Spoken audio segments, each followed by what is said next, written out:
Ya, silakan. Baik, sudah kelihatan di layar semua ya, Bapak Ibu ya? Ya. Saya full screen dulu. Oke. Baik, kita mulai, Bapak Ibu. Bismillahirrahmanirrahim. Assalamualaikum warahmatullahi wabarakatuh. Salam sejahtera untuk kita semua. Salam swastiastu, nama budaya, salam kebajikan. Puji syukur kita panjatkan kehadirat Tuhan hingga malam ini kami bisa kumpul berempat untuk mempresentasikan tugas mata kuliah dari perkembangan remaja dan dewasa. Materinya tentang perkembangan psikososial di masa lansia. Kami dari kelompok 11 terdiri dari saya Agus Auludin, ada Opung Lindung Silalahi, ada Dr. Novi Khoiro Umi, dan ada Pak Yul Hendri. Kami mulai. Perkembangan psikososial lansia. Nah, pada masa dewasa akhir, individu masuki peran kehidupan yang lebih luas. Pola dan tingkah laku sosialnya berbeda dalam beberapa hal dari masa sebelumnya. Selama periode masa dewasa ini, individu melibatkan diri secara khusus dalam karir, pernikahan, dan berkeluarga.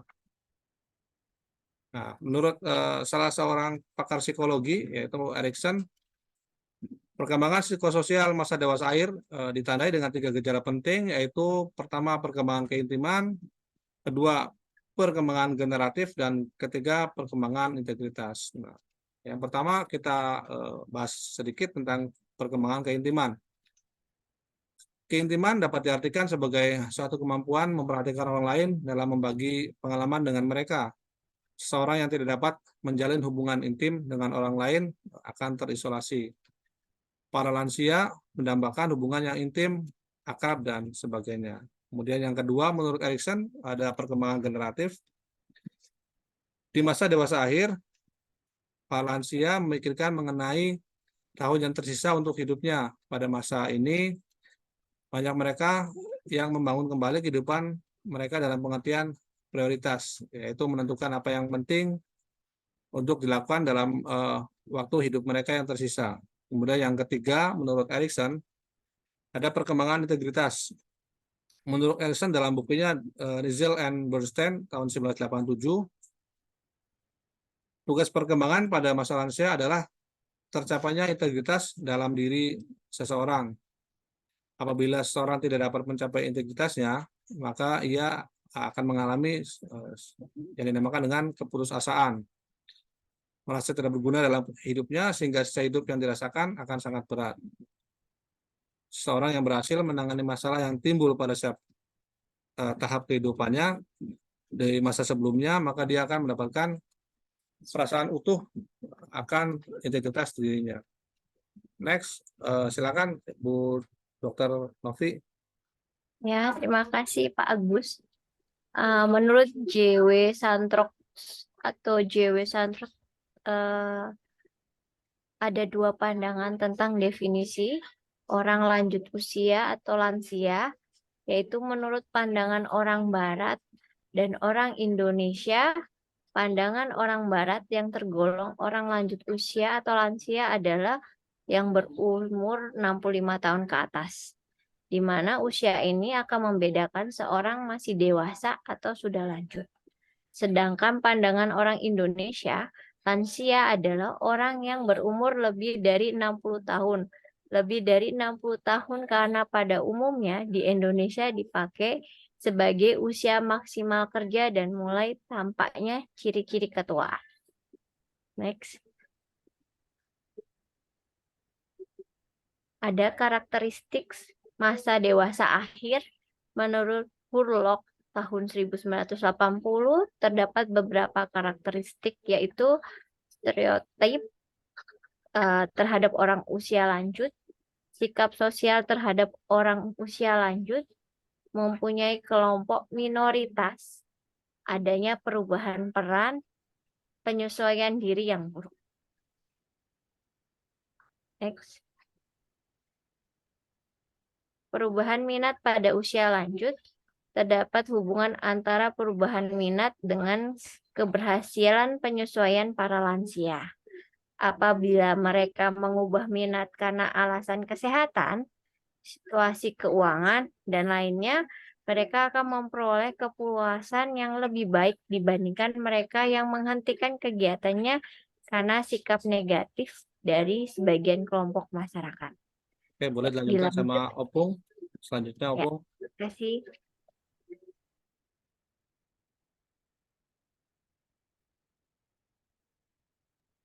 Baik, terima kasih Pak Agus. Saya lanjutkan. Minat pribadi. Pada masa lansia, seseorang menjadi sangat berorientasi pada egonya dan pada dirinya, di mana mereka lebih banyak berpikir tentang dirinya daripada orang lain dan kurang memperhatikan keinginan ataupun kehendak orang lain. Dalam minat pada penampilan, pada masa lansia, semakin aktif seseorang dengan kegiatan sosial, maka mereka akan lebih merawat diri agar penampilannya lebih menarik. Begitupun sebaliknya, seseorang yang mengundurkan diri dari kegiatan sosial mempunyai motivasi yang lebih rendah dalam menjaga dan merawat penampilannya. Next. Nah, dalam bidang minat sosial, dengan bertambahnya usia seseorang akan mengakibatkan kegiatan sosial yang dilakukannya akan berkurang. Disebut dengan social disengagement, yaitu proses pengunduran diri secara timbal balik pada masa usia lanjut dari lingkungan sosial. Social disengagement pada usia lanjut berupa bentuk penurunan bentuk sosial serta partisipasi sosial. Dan minat terhadap keagamaan. Pada usia tua, kematian seseorang lebih wajar dibicarakan dibanding tahun-tahun sebelumnya. Bagi beberapa orang, kematian berarti kesepian, bisa juga suatu pencarian kesenangan. Bagi orang lainnya lagi, kematian adalah suatu hal yang diharapkan dan disambut kedatangannya sebagai pembebasan dan cobaan dan bencana dunia. Tapi ada juga orang yang merasa ngeri dan takut menghadapinya. Ini tulisan Santrok tahun 2022. Terima Baik, kasih Opung. dilanjutkan. Terima Selanjutnya kasih. Pak Yul Hendri, boleh dilanjutkan.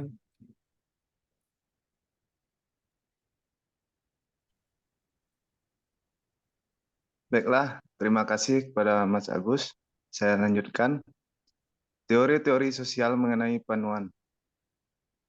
Menurut Santrok, terdapat beberapa teori. Yang pertama, teori pemisahan. Menyatakan bahwa orang usia lanjut secara perlahan-lahan akan menarik diri dari masyarakat. Penurunan interaksi sosial dan peningkatan terhadap diri sendiri dianggap mampu meningkatkan kepuasan pada usia lanjut. Yang kedua, teori aktivitas. Teori ini menyatakan bahwa orang usia lanjut seharusnya melanjutkan peran-peran masa dewasa tengahnya di sepanjang masa dewasa akhir. Jika peran itu diambil penting bagi mereka untuk menemukan peran pengganti yang memelihara keaktifan dan keterlibatan mereka dalam aktivitas di lingkungan masyarakat. Next. Teori rekonstruksi gangguan sosial. Itu gangguan sosial dimulai dengan pandangan dunia sosial yang negatif dan diakhiri dengan identifikasi serta pemberian label seseorang sebagai individu yang tidak mampu. Rekonstruksi sosial dapat terjadi dengan merubah pandangan dunia sosial dari orang usia lanjut dan menyediakan sistem-sistem yang mendukung mereka.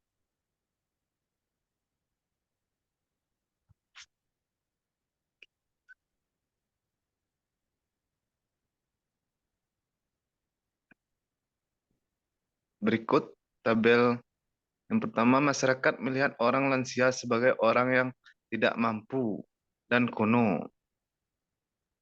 Masyarakat membangun label untuk orang lansia sebagai orang tak berguna, tidak efektif. Tabel kedua, masyarakat memberikan dukungan dan pelayanan yang tidak memadai untuk para lansia. Keterampilan para lansia menjadi tidak berkembang.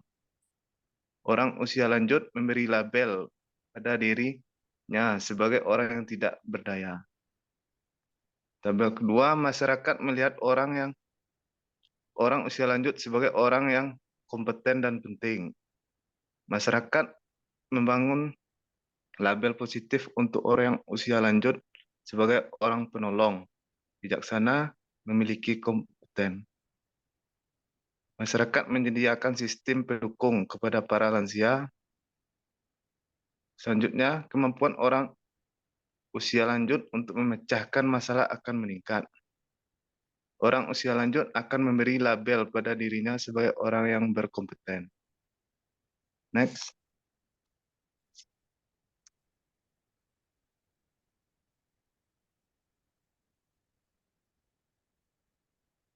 Persiapan pada masa lansia. Yang pertama, kesehatan jasmani, kesehatan mental, kegiatan spiritual. Kegiatan seperti ini akan membuat para lansia aktif dan merasa dibutuhkan. Ini akan menyeimbangkan mental para lansia dan menambahkan harga dirinya. Next. Terima kasih. Saya kembalikan ke moderator Mas Agus.